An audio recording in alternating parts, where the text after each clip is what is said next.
Subhanallah wa ta'ala wa bihamdihi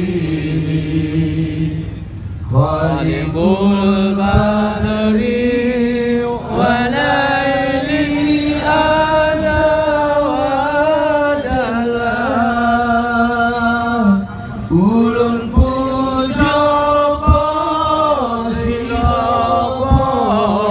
syukur ke Rabbi aini kita mau lebih bersuci Aceh mulia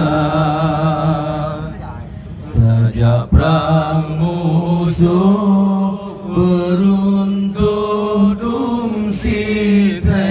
Nabi yang mengungkit ke Rabbi kepoyang besar musuhan temprang syitma alam jelaka tubuh ugoro syurugatan ugoro balanuraga musuh yang timpang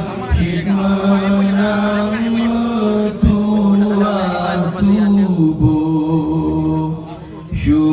syurugatan roh yang lesuh memberi kegata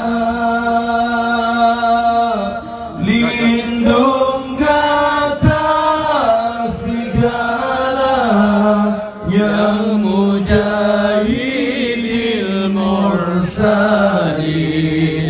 jut-jut mungkin iklim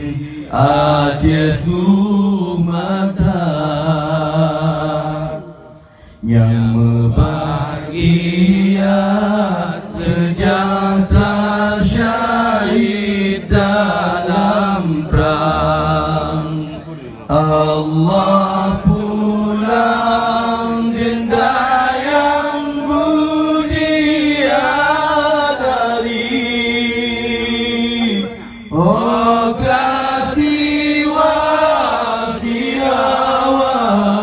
syahid dalam perang dan senang di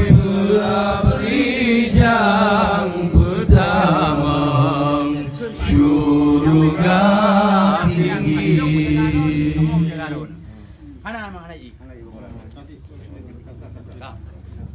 Atuk selanjutnya nak ke